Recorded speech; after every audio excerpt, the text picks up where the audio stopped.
우리의 신앙을 고백하겠습니다. 전능하사 천지를 만드신 하나님 아버지를 내가 믿사오며 그 외아들 우리 주 예수 그리스도를 믿사오니 이는 성녀로 잉태하사 동정녀 마리아에게 나시고 본디오 빌라도에게 고난을 받으사 십자가에 못 박혀 죽으시고 장사한 지 사흘 만에 죽은 자 가운데서 다시 살아나시며 하늘에 오르사 전능하신 하나님 우편에 앉아 계시다가 저리로서 산 자와 죽은 자를 심판하러 오시리라. 성령을 믿사오며 거룩한 공예와 성도가 서로 교통하는 것과 죄를 사하여 주시는 것과 몸이 다시 사는 것과 영원히 사는 것을 믿사옵나이다. 아멘. 찬송가 172장입니다. 172장입니다. 사망을 이긴 주 함께 찬양하시겠습니다.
오늘에게 주시는 하나님의 말씀은 로마서 6장 1절에서 8절의 말씀입니다.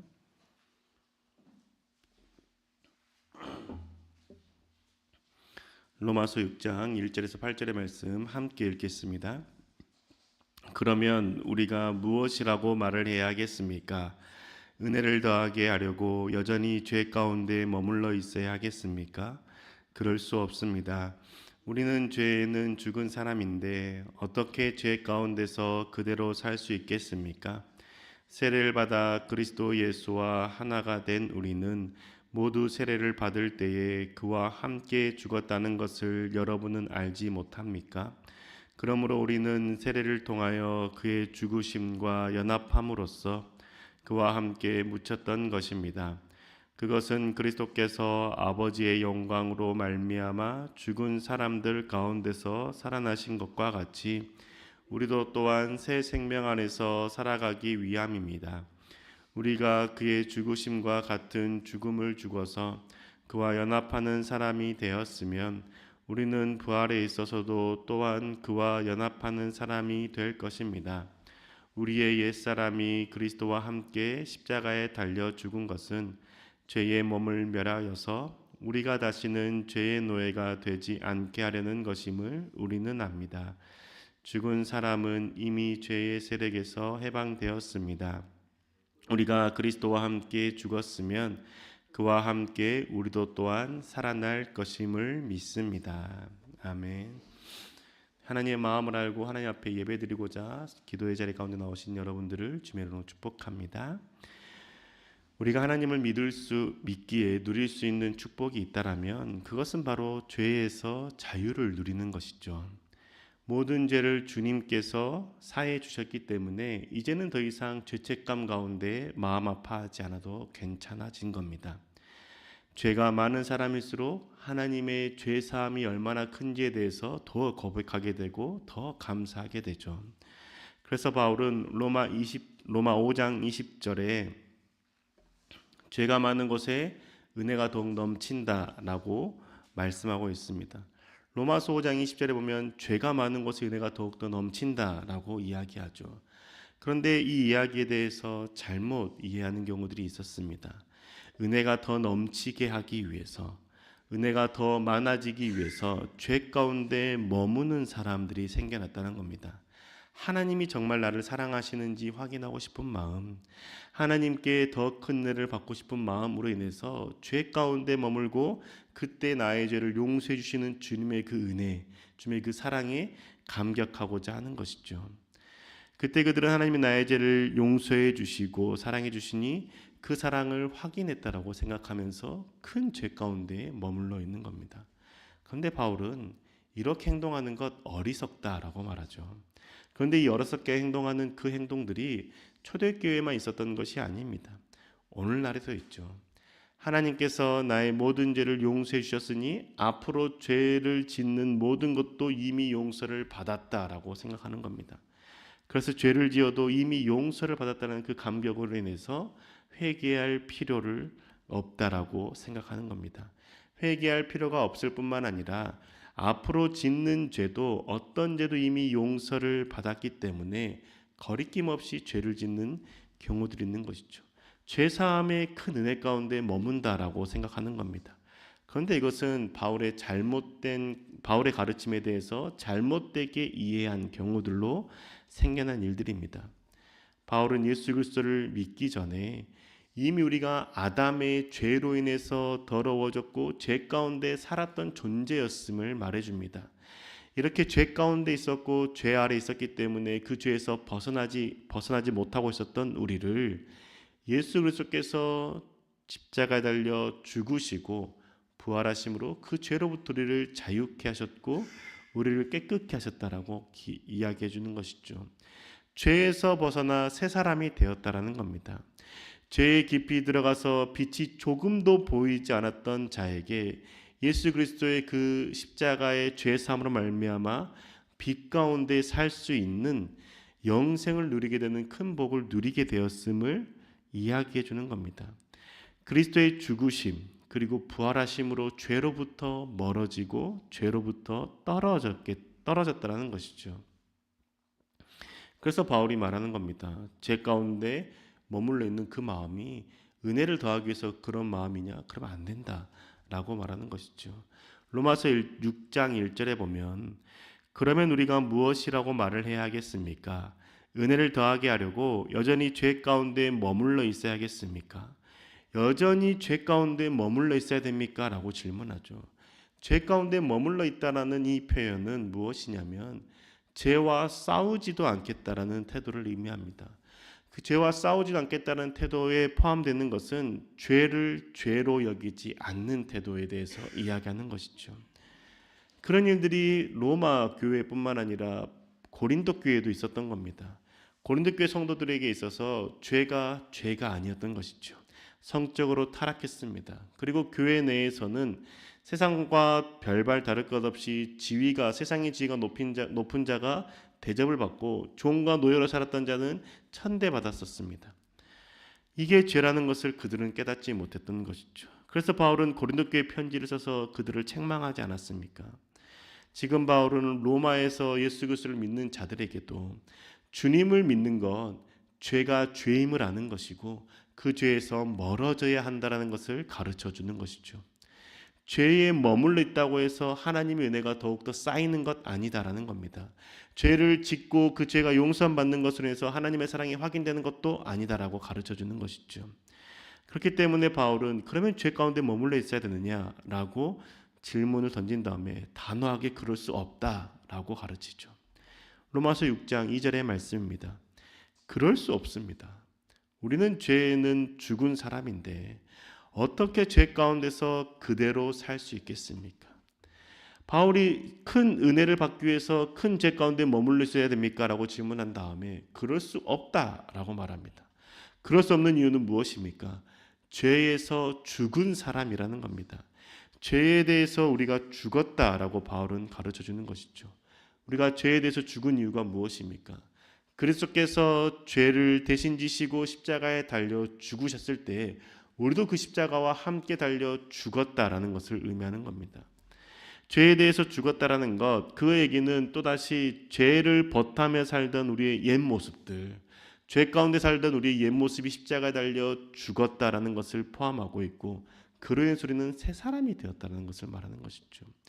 우리의 옛사람이 죽었다라는 겁니다.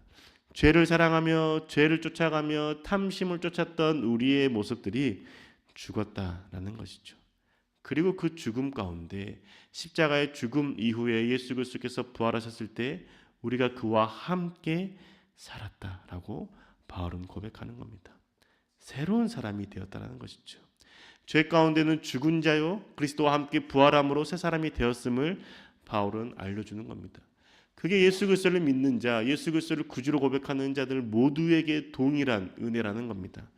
그걸 바울은 세례를 통해서 우리가 알 수 있고 세례를 통해서 우리가 그것을 확인했다라고 설명하죠. 로마서 6장 3절의 말씀입니다. 세례를 받아 그리스도 예수와 하나가 된 우리는 모두 세례를 받을 때 그와 함께 죽었다는 것을 여러분은 알지 못합니까? 세례를 받을 때 이미 그리스도와 하나 되어 주님과 함께 죽었다라는 것 여러분 알지 못합니까? 라고 질문합니다. 왜 그럴까요? 그때 당시에 세례는 강에 가서 침례로 받았습니다. 물에 나의 모든 몸이 머리끝에까지 잠겼다가 다시 나오는 것을 통해서 세례 의식을 행했습니다. 몸이 머리끝까지 잠겼다라는 것은 내가 물속에 들어가 죽었다라는 것을 고백하는 것이고 다시 물 밖으로 나옴으로 인해서 내가 다시 새 사람으로 살았음을 의미하는 것이죠. 그때 당시에는 침례로 예식을 행했던 겁니다. 그런데 지금은 개신교 장로교에서는 머리의 끝에 물이 잠겼음을 상징적으로 의미하기 위해서 손에 물을 묻혀서 머리에 안수하며 세례를 행하고 있습니다. 이 의미는 내가 주님과 함께 죽었다라는 것을 상징적으로 드러내는 의식인 것이고 내가 그것을 고백하며 받는 예식이라는 겁니다. 그러니 우리는 죄 가운데 죽었습니다. 세례를 받은 저와 여러분은 이제는 죄 가운데 죽은 자이고 그리고 그리스도와 함께 살며 사는 자라는 것을 생각해야 된다는 것이죠. 주님을 믿기 전에는 많은 사람들이 괜찮다라고 했던 것, 괜찮으며 여기며 살아가는 것, 그건 아무런 문제가 되지 않았습니다. 고린도 교회 성도들도 그렇게 살았었습니다.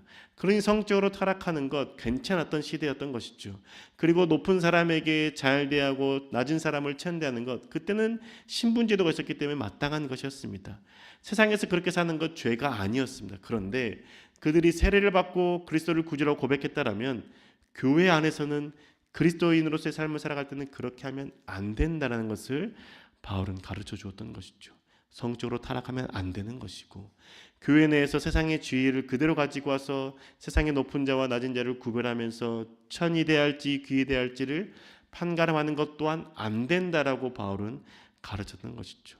세상에서는 죄가 안 된다 해도 우리는 그 죄 가운데 머물러 있던 그 세상의 문화 가운데서 죽은 자이고 이제는 그리스도 안에서 새롭게 살아가는 자들이니 주님 안에 살아야 된다라고 바울은 가르쳐 줬던 겁니다.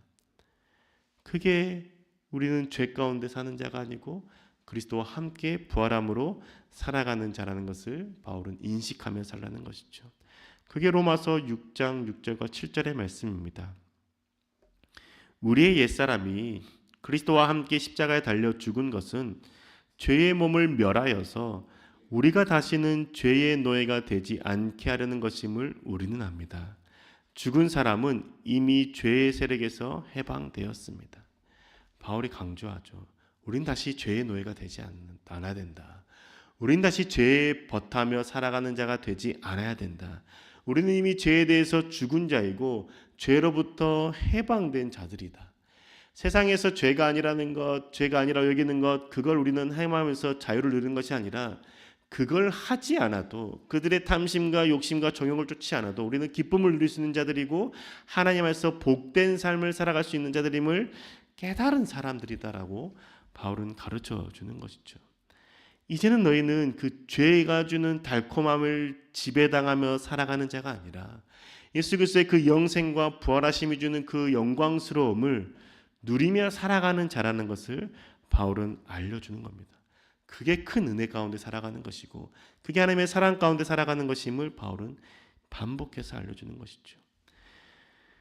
예를 들면 이런 겁니다. 내가 오물 가운데 뒤집어쓰고 모든 몸이 더러워진 상태에 있을 때 주님께서 나를 부르셨고 깨끗하게 씻기셨을 뿐만 아니라 새하얀 옷으로 입혀주셨습니다. 새 옷을 주신 것이죠. 머리부터 발끝까지 깨끗하게 씻겨주고 깨끗한 옷을 입혀주었습니다. 그러면 이 사람은 밖에 나가서 놀 때, 이 아이가 밖에 나가서 놀 때 이 깨끗하게 된 몸, 깨끗한 옷에 대해서 전혀 신경 쓰지 않고 이전과 똑같이 오물을 뒤집어 쓰면서 금방 놀까요? 그렇지 않다라는 것이죠. 이 사람은 그 깨끗해진 몸에 대해서, 깨끗해진 옷에 대해서 더럽히지 않으려고 한동안은 애쓰며 살아가지 않겠습니까? 우리가 새 차를 샀을 때에도 새 차가 더러워지지 않도록 애쓰는 것과 똑같은 것이고, 새로운 집에 들어갔을 때 새로운 그 집을 깨끗하게 쓰려는 것과 같은 것이고, 새 가방을 샀을 때 새 가방이 더럽혀지지 않도록 애쓰는 것과 똑같다라는 것이죠. 내게 새 것이 되었다라는 것, 내게 새 것이 있다는 것은 그 새 것을 유지하고 싶은 마음이 우리 마음 가운데 든다라는 겁니다. 그것은 죄를 보타며 살려고 하는 마음보다도 주님의 은혜 가운데 살려고 하는 그 마음이 우리 가운데 더 강력하게 자리 잡는다는 것이죠. 그렇기 때문에 우리는 죄 가운데서 멀어진 자이고 주님의 은혜 가운데 살아갈 수 있는 자임을 알려주는 것이죠. 그런데 우리는 항상 생각합니다. 우리는 연약하기 때문에 죄 가운데 살 수밖에 없다고 생각하는 것은 내가 주님의 그 십자가의 피로 깨끗하게 되었다라는 사실을 인식하지 않기 때문인 것이죠. 옛사람이 죽었고 새사람이 되었음을 생각하지 않고 자각하지 않기 때문에 죄 가운데 머물러 있는 것에 대해서 그럴 수 있다라고 생각하며 죄를 짓는다는 것이죠. 그런데 내가 다시 죄 가운데 들어가는 것, 그것은 내가 주님과 함께 십자가 달려 죽는 자리 가운데 들어가는 것임을 생각해야 된다는 겁니다. 주님께서 내가 깨끗하게 되는 것, 그냥 깨끗하게 될 게 아니라 그리스도께서 십자가에 달려 물과 피를 쏟으심으로 우리가 깨끗하게 됨을 입었다라는 것이죠. 죄를 가까이 하는 것 자체가 주님과 함께 내가 또 십자가에 달려 죽는 아픔 가운데 있다라는 것, 이거 우리가 생각할 때 죄를 쉽게 짓지 않는다는 것이죠. 죄가 죄라는 것을 인식하게 되는 겁니다. 주님께서 우리를 십자가의 그 피로 우리를 깨끗하게 하셨고 새 옷을 입히셨다라면 이제는 그 깨끗하게 되고 새 옷을 입은 자로서 주님께서 그 주신 은혜를 간직하며 살아가야 되지 않겠습니까? 그게 부활하신 주님과 함께 영생을 누리는 삶이라는 겁니다. 그래서 로마서 6장 5절에 이렇게 말씀하죠. 우리가 그의 죽으심과 같은 죽음을 죽어서 그와 연합하는 사람이 되었으면 우리는 부활에 있어서도 또한 그와 연합하는 사람이 될 것입니다. 주님의 죽으심과 같이 우리가 죽음을 당한 다음에 거기서 끝나는 것이 아니라 주님의 부활하심에 우리는 함께 부활했고 연합하는 자가 되었다라고 가르쳐주고 있습니다. 죄 용서 받을 것을 생각하며 죄와 버타며 사는 자가 아니라 죄의 싹신 사망을 이기신 그리스도, 부활하신 주님과 연합하는 자가 되는 것을 소망하며 살아가야 되는 것이죠. 사랑하는 교회 여러분, 우리 죄 아래에 속한 자가 아닙니다. 더러운 오물을 뒤집어 쓴 상태로 살아가는 자들이 아니라는 것이죠. 그렇기 때문에 오물이 오물인지도 모르며 사는 자가 아니라 주님께서 십자가 달려 죽으심으로 우리는 깨끗하게 되었고 깨끗한 옷을 입은 자로서 새 사람이 되었습니다. 그 주님의 은혜에 간직하며 살아갑시다. 깨끗해진 우리의 영혼으로 주님과 동행하며 살아갑시다. 죄가 죄인 줄 몰랐던 삶에서 돌이켜 이제는 죄를 멀리하고 주님을 가까이하며 살아가는 것이 내게 큰 기쁨임을 고백하며 살아갑시다. 탐심과 정욕과 탐욕을 쫓아가며 살아가는 것이 내게 만족을 주는 것 같지만 그게 다시 주님과 함께 십자가에 못 박히는 고통 가운데 있게 하는 것임을 생각하고 깨닫고 부활하신 주님과 영생의 삶을 누리기를 소망합시다. 온전한 하나님의 은혜와 사랑으로 인해서 이제는 죄 가운데서는 죽고 부활하신 주님과 깨끗한 영원한 삶을 살아가는 저와 여러분 되시기를 주님의 이름으로 축복합니다. 기도하겠습니다. 주님, 우리는 죄인입니다. 죄인이었던 우리를 주 예수 그리스도의 십자가의 볼로 깨끗게 해주심 감사합니다. 주님의 그 십자가의 사랑 깨닫는 자가 되게 해주시고 나의 더러워졌던 모든 몸과 마음을 씻기신 주님의 그 사랑과 은혜를 기억하며 깨끗게 된 자, 새 사람이 된 모습으로 살아가기를 소망합니다. 주님, 죄를 멀리하며 주님을 가까이하는 자가 되게 해주시옵소서.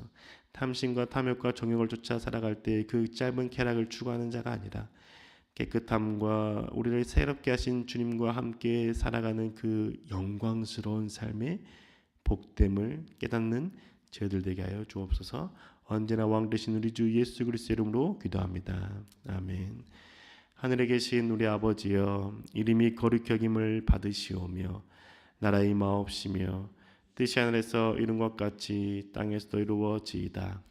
오늘날 우리에게 일용할 양식을 주옵시고 우리가 우리에게 죄 지은 자를 사하여 준 것 같이 우리 죄를 사하여 주옵시고 우리를 시험에 들게 하지 마옵시고 다만 악에서 구하옵소서. 대개 나라와 권세와 영광이 아버지께 영원히 있사옵나이다. 아멘.